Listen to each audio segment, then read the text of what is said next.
ሰላም ሰላም ዝኸበርኩም ተኸታተልቲ ናይዛ ቻነል ሎማዓንቲ ንፈለማ ግዜ ናይ ቲዮሪ ቴስት ፕራክቲስ ከዳሉ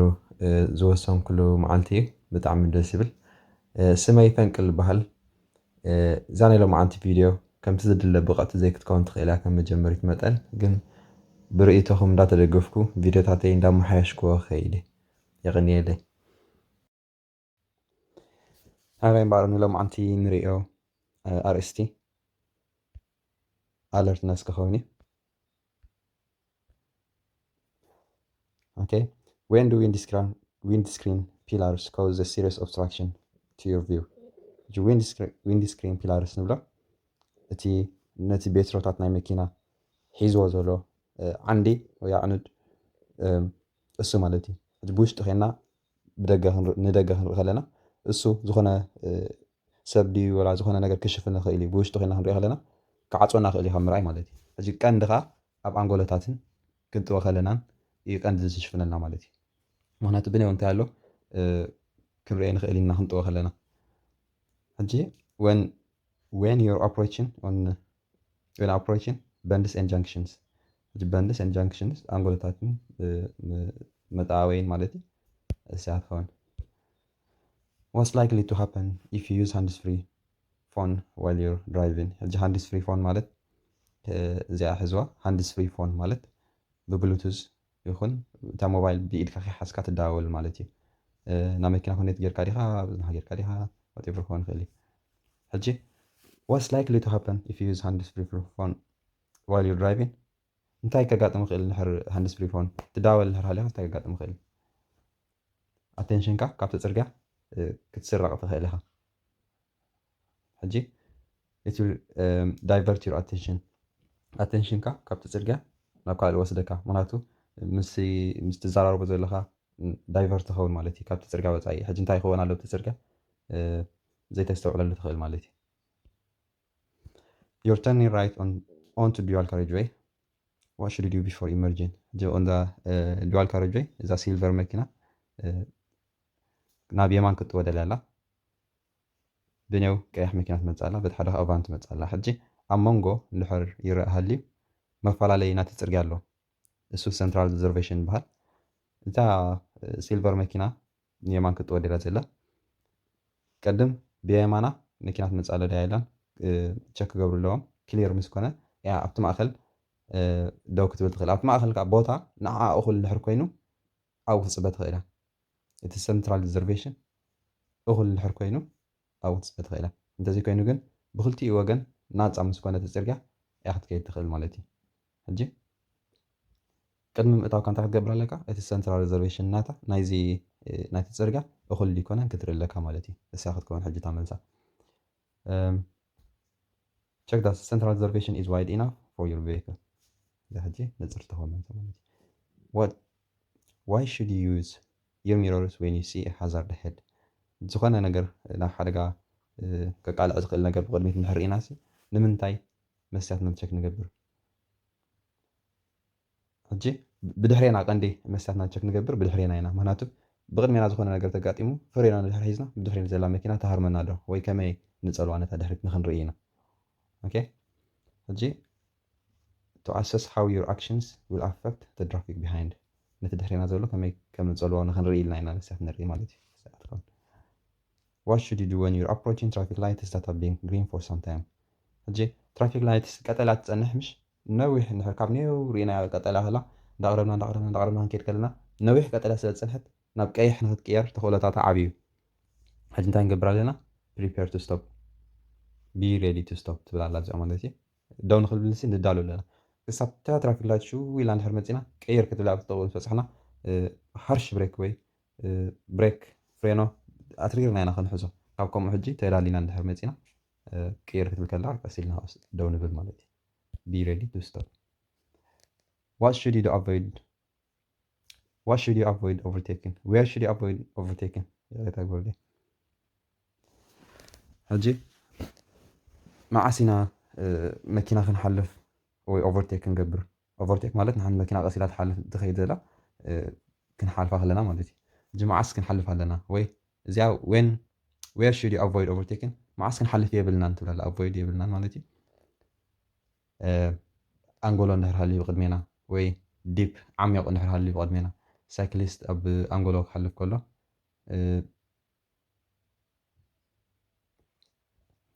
ኦኬ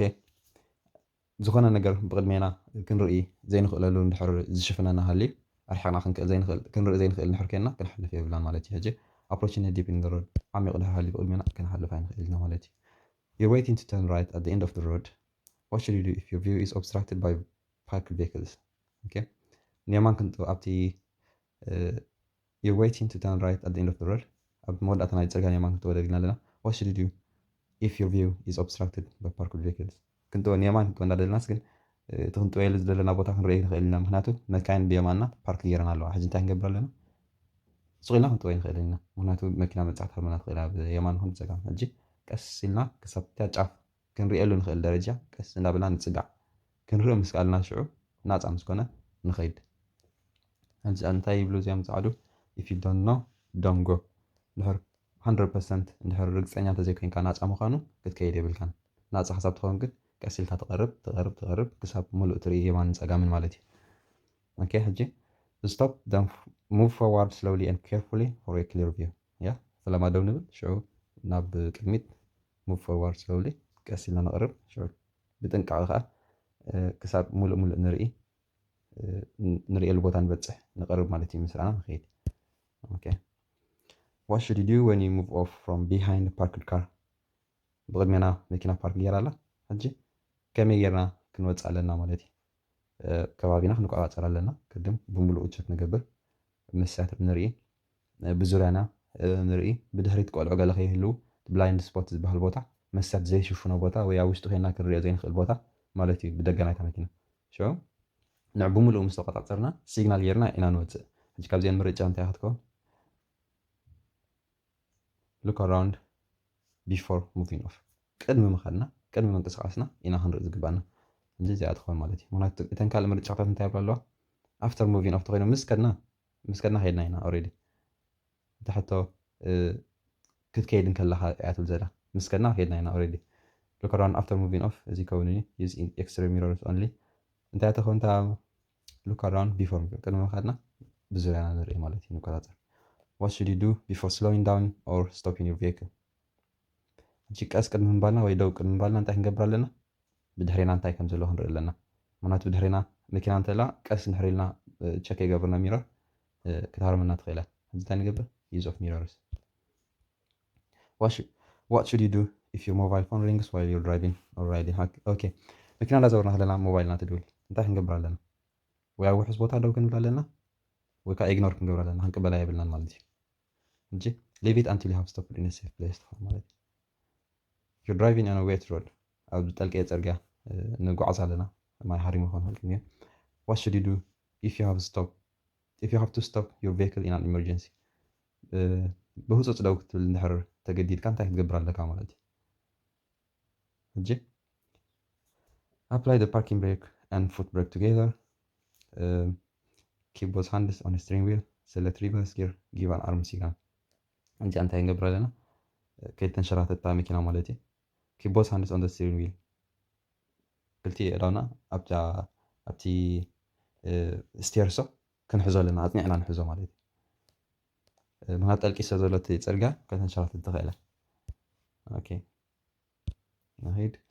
you're following a large vehicle why should you stay safe distance behind it ብቅድሜና ዓባይ መኪና ኣላ ንምንታይ ውሕስ ዝኾነ ጋፕ ንገድፍ ኣብ መንጎናን ኣብ መንጎታ መኪናን ምክንያቱ እንድሕር ቀሪብናያ ብቅድሚት እንታይ ኣሎ ክንርኢ ንኽእል ኢና ሃንደበት ፍሬኖ ተሒዛ ብድሕሪኣ ክንሃርማ ኢና ወይ ሃንደበት የማን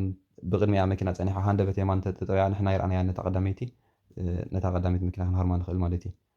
ሕጂ you will give the driver a chance to see you in their mirrors እንድሕር ፅቢርና ድሕርና ከዓ እቲ በዓል መኪና በላ ክርኤና ክእል እዩ ኣብ ሚረሩ ኣብቲ መስትያት ናቱ ተቐሪብናዮ ግን ንሕና መስትያት ናቱ ወይ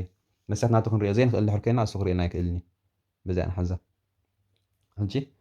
you will give the driver a chance to see you in their mirrors ነቲ ኣውቶስታ ኣብ መስትያት ክርኤና ዓድል ንቦ ማለት እዩ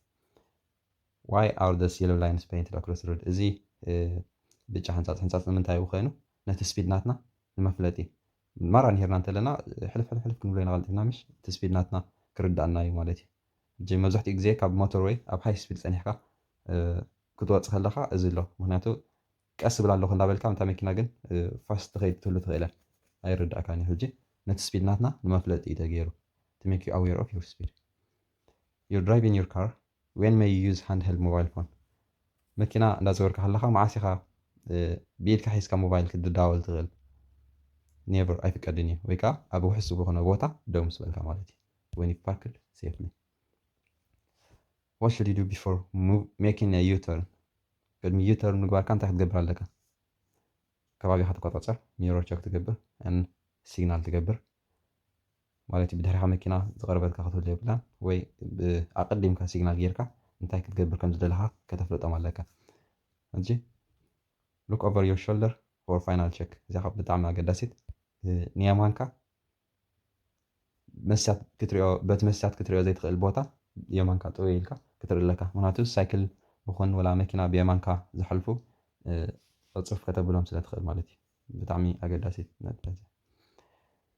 there are objects hanging from your interior mirror why could be this hazard ሕጂ ንኣብነት ኣብ መኪናና ዝኾነ ጠልጠል ዝብል ስቲከር ክንገብር ንኽእል ኢና ወላ ከምዚ ኣብ ካርወሽ ምስ ሓፀቡ ናይ ጨና ገብሩልና ክእሉ እዮም ብዙሕ ተኮይኑ ወይ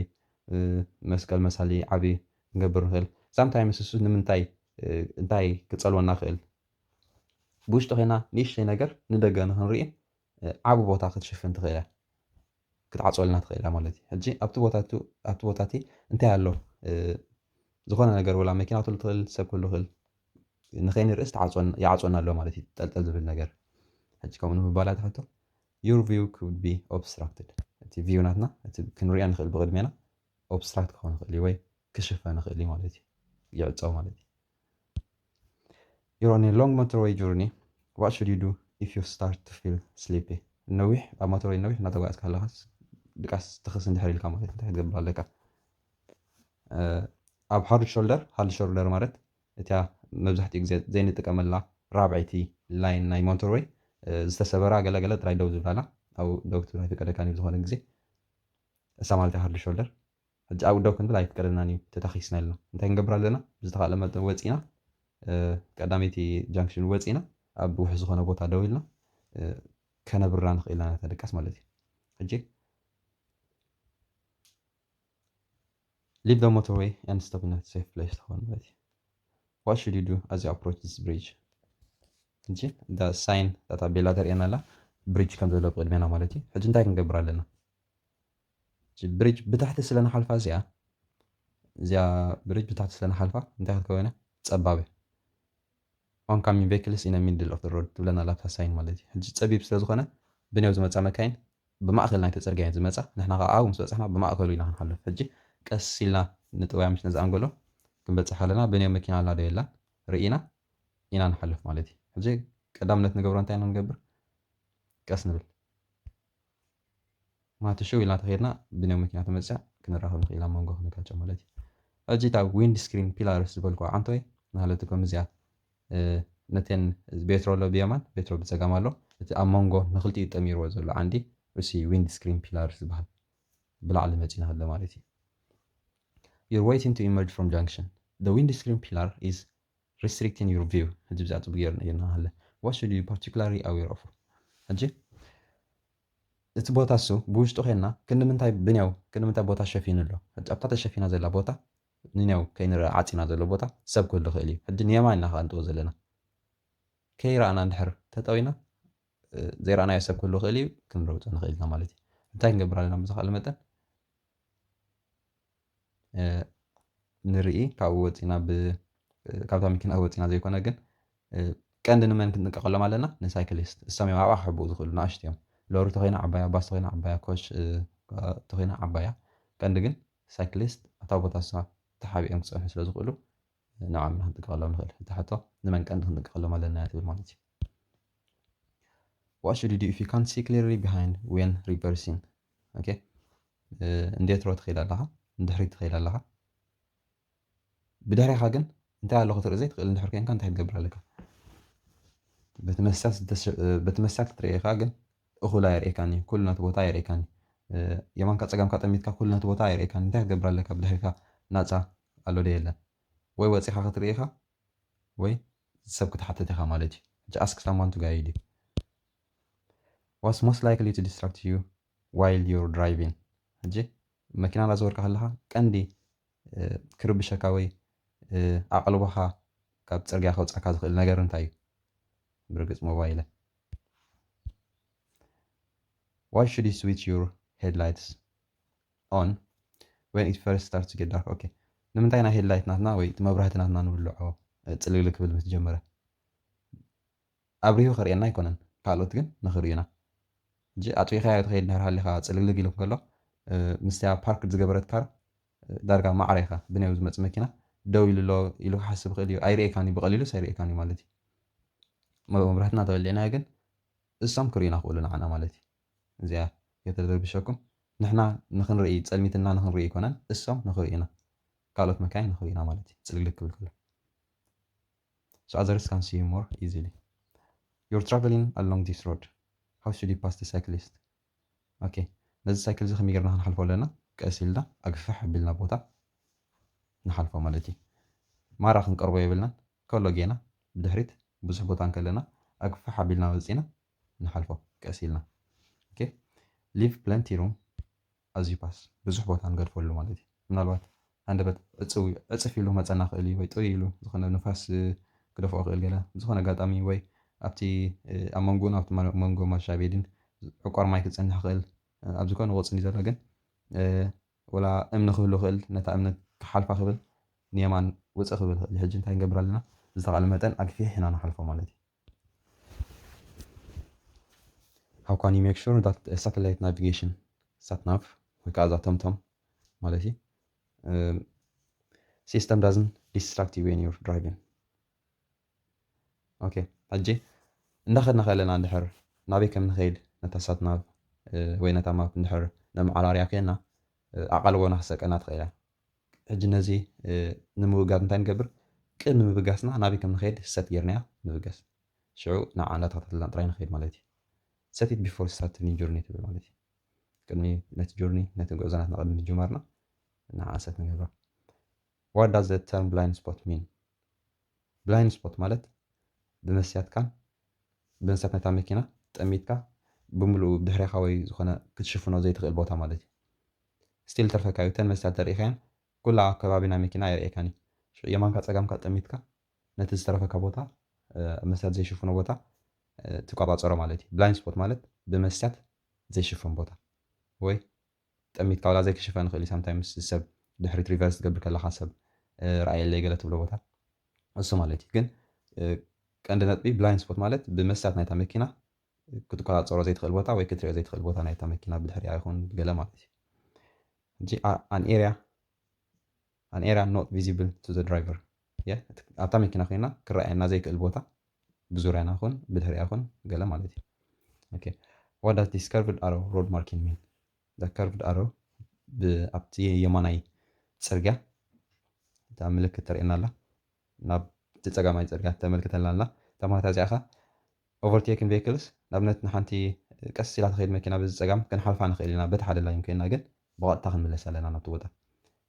እዚኣ ትኾን overtaking traffic should move back to the left ምስ ሓለፍና ብቐጥታ ናብ ፀጋም ክንምለስ ኣለና okay እምበር ሎማዓንቲ ዘዳለኽዋ መደብ እዚኣ ኣለርትነስ ትብል ኣርእስቲ ወዲእና ኣለና 100% ናታኻ ቁኑዕ መልሲ ኣብዚና ኣለና ማለት እዩ ከምዚ እናገበርኩም ንኩለን ነናተና ኣርእስቲ ቪድዮ ክሰርሓለን ክፍትኒ በቲ ትቡኒ ርእይቶ ተደጊፈኻ ቪድዮታተይ ከመይ ጌረ ከቕርበለኒ ከምቲ ትመሃርዎ ትደልዩ ጌረ ከቕርበልኩም በቲ ናትኩም ሓሳብ ተደጊፈ ከይደ እንዳመሓየሽኩ ከምቲ ትደልይዎ ዓይነት ቪድዮ ቅርበልኩም ከዓ ተስፋ ይገብር ሎማዓንቲ የቕኒየለይ